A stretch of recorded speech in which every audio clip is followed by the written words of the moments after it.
Video को शुरू करूं उससे पहले मैं बता दूं कि यह जो मॉडल है ये हमारे पास में उपलब्ध नहीं है। बहुत सारे भाई बहनों की इंक्वायरी आती रहती है। यह मॉडल नहीं है बल्कि राम मंदिर मॉडल हमारे पास में उपलब्ध है, छोटे से लेकर के बड़े तक। और जो 1500 रुपए तक का वो भी हमने फ्री डिलीवरी के साथ में 1100 रुपए का कर दिया है। सनातन हाट पर जाकर के अपनी जो सनातन हवन किट है वो भी अवश्य ले, जिसको कि हमने बहुत बड़ी छूट के साथ में उपलब्ध करवाया है।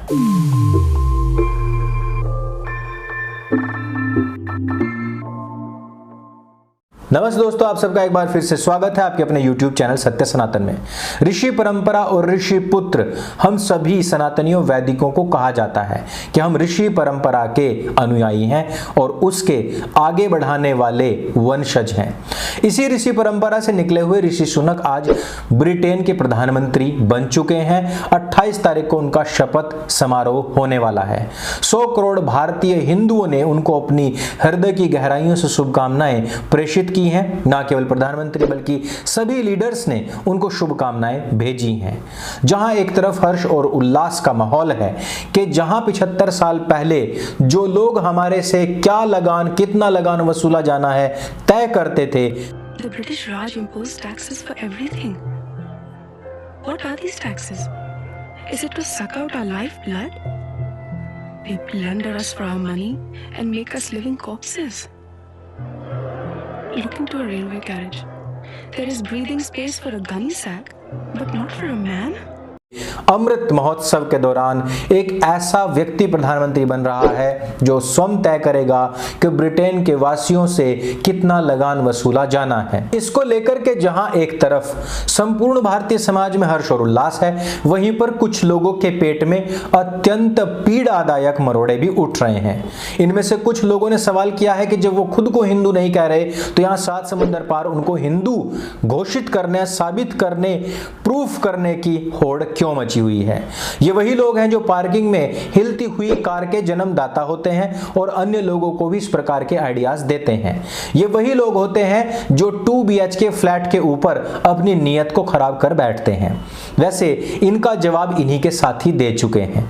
वो लोग जिन्होंने की ऋषि सुनक की पूर्व में आई हुई फोटोज और वीडियोज पर इस प्रकार की समीक्षा की थी कि उनको क्यों अपने आप को हिंदू साबित करने या घोषित करने की इतनी होड़ मची हुई है।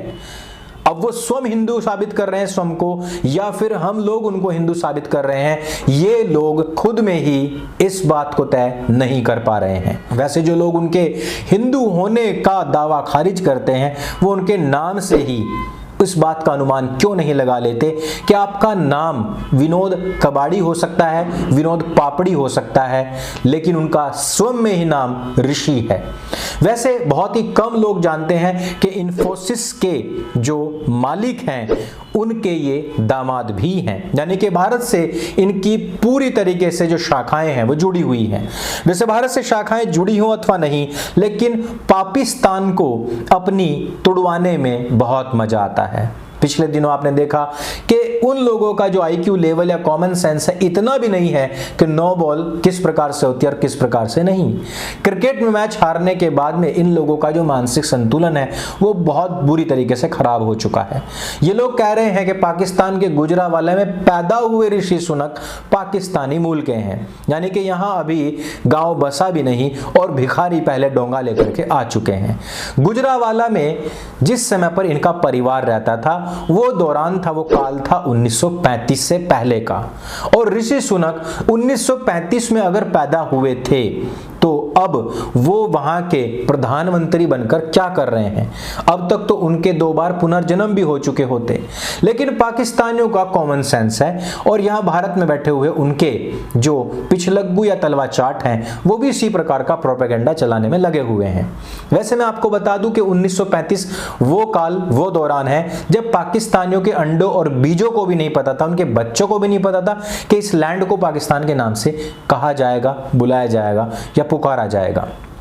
वो काल था जिस समय पर पाकिस्तान के जनक अर्थात मोहम्मद अली जिन्ना या उससे पहले कहें कि मोहम्मद इकबाल के पूर्वज भी हिंदू हुआ करते थे। यानी कि इस बात में कोई भी दम नहीं है कि वो पाकिस्तान मूल के हैं।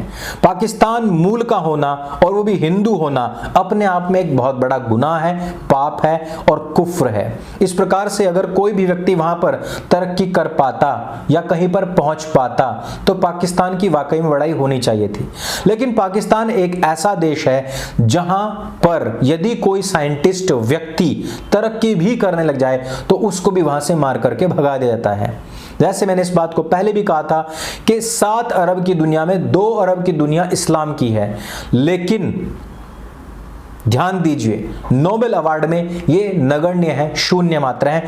एक व्यक्ति को मिला था जो कि पाकिस्तानी था, लेकिन मजेदार बात यह है कि उसकी खुद की रिसर्च के कारण से उसको मार पीट करके पाकिस्तान से भगा दिया गया था और जब मिला उस समय पर पाकिस्तान का नागरिक नहीं था। अर्थात पाकिस्तानियों को पहले अपने गिरबान में झांकना चाहिए कि वो किसी टैलेंट या किसी ज्ञान की किस प्रकार से इज्जत करते हैं अथवा नहीं करते हैं। अब हम थोड़ी सी बात कर लेते हैं इसी विषय से उठी हुई भारत के अंदर एक नई बहस के ऊपर। मुसलमान कह रहे हैं कि जिस प्रकार से ब्रिटेन ने तो एक अल्पसंख्यक हिंदू को अपना प्रधानमंत्री बना दिया है, लेकिन क्या इसी तर्ज पर भारत में किसी मुसलमान को प्रधानमंत्री बनाया जाएगा? क्या किसी दलित या पिछड़े को किसी उच्च पद पर बैठाया जाएगा? तो इसमें कॉमन सेंस की कमी यहाँ के मुसलमानों में भी है और इनके पीछे लग्गू जितने भी भीमवादी हैं उनमें भी है। असल में तो बात यह है कि यदि कोई बच्चा जो 90% लेकर के आता है, भले ही उसको सरकारी नौकरी ना मिले बट नॉलेज बहुत होती है, और भले ही आपको सरकारी नौकरी मिल जाए लेकिन जब आपने पास ही 30 नंबर पर किया हो तो बाकी के 70 की नॉलेज तो आपको है ही नहीं, और वही नॉलेज मेन होती है जिससे कि आपका IQ लेवल बढ़ता है या पैदा होता है। अब इस पर जवाब यह है कि पहली बात मैं मुसलमानों की कर लेता हूं। मुसलमान 2 चीजों का जवाब दें कि जब इस हिंदुस्तान, इस भारत माता की जय बोलना आपके यहां पर हराम है, जब इस भारत माता को नमन करना आपके यहां पर हराम है क्योंकि अल्लाह से बढ़कर आपके लिए कुछ भी नहीं है, तो इस देश का प्रधानमंत्री बनना वो हराम नहीं है आपके लिए। आपकी किताबों के अनुसार किसी भी काफिर की जमीन पर या लैंड पर रहना ही हराम है, वहां से हिजरत कर जाना चाहिए। आप अभी तक हिजरत करके नहीं गए, इसका कारण क्या है? दूसरी बात, भारतीय मुसलमानों से मैं ये पूछना चाहता हूं कि मजहब के आधार पर तुम्हारे पूर्वजों ने ऑलरेडी 2 लैंड या 2 देश ले लिए थे, दोनों के प्रधानमंत्री आज तक मुसलमान ही हैं। उनका कोई भी प्रधानमंत्री, कोई भी राष्ट्रपति वहां का अल्पसंख्यक हिंदू या सिख नहीं बन पाया है। आप अपनी लैंड की बात कीजिए, आप ब्रिटेन की, लंदन की बात छोड़ दीजिए। जब मजहब के आधार पर 2 देश लिए, उनके प्रधानमंत्री आज तक मुसलमान हैं, तो भारत से आपकी ऐसी कौन सी दुश्मनी है कि आज आप इसको भी पाकिस्तान की तरह एक आतंकवादी लैंड बनाने के लिए उतारू हैं? सबसे बड़ी चीज और सबसे बड़ा सवाल, क्या आप ये सिद्ध करवा कर ही मानेंगे कि जवाहरलाल नेहरू या उसके खानदान के लोग जो अब तक शासन करते आ रहे हैं वो मुसलमान ही थे? इस तरीके की बातें ना हो तो ज्यादा बेहतर है। अब बात करते हैं कि इसमें दलित और ओबीसी वाली जो बात आई है उस पर बात कर लेते हैं, लेकिन उससे पहले एक और सवाल कि क्या ऋषि सुनक को हिंदू होने, अल्पसंख्यक होने के कारण प्रधानमंत्री बनाया गया है या फिर उनकी काबिलियत के कारण बनाया गया है? आप सभी जानते हैं कि पिछले इलेक्शन में वो दूसरे नंबर के सबसे प्रबल दावेदार थे प्रधानमंत्री पद के। उनको किसी ने भी उठा करके केवल आरक्षण लगा करके नहीं बना दिया है प्रधानमंत्री। भारतीय लोगों की आदतें कुछ ये आरक्षण ने भी खराब कर रखी है कि इनको लगता है कि कोई दलित की बेटी, कोई दौलत की बेटी, कोई SC की बेटी, कोई OBC की बेटी या उसका बेटा या उसका पोता या उसका भतीजा ला करके बस प्रधानमंत्री बना दिया जाए, चाहे उसमें काबिलियत हो अथवा ना हो। ऋषि सुनक अपनी काबिलियत के दम पर यहां तक पहुंचे हैं और ऋषि सुनक ने पूरी तरीके से अपनी पार्टी को लीड किया है, तब यहां तक आए हैं। अब बहुत सारे लोग ये भी कह रहे हैं कि जब इन सब चीजों का जवाब मिल गया तो बस एक जवाब और, क्या उनके प्रधानमंत्री बनने से कोहिनूर वापस आ जाएगा? वैसे तो भिखारी देश पाकिस्तान ने भी कहा है कि हमारे यहां से चोरी हुआ था इसलिए हम ही को मिलना चाहिए। वैसे पाकिस्तानियों को तो कोई सस्ती सी भिंडी खिला दे उसमें भी वो खुश हो जाएंगे, लेकिन भारतीय लोगों का ये सवाल है कि क्या हमें कोहिनूर वापस मिल जाएगा?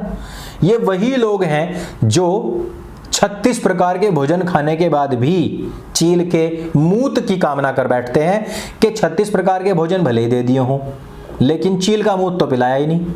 ये वो लोग हैं। इनकी प्रॉब्लम कुछ अव्वल दर्जे की है, अगले दर्जे की है। इन लोगों के प्रोपेगेंडा को समझिए। ऋषि सुनक वाकई में एक बड़े देश के, एक समृद्ध देश के प्रधानमंत्री बने हैं, भारत से जुड़े हुए, हिंदू और सनातनी परंपरा से जुड़े हुए हैं।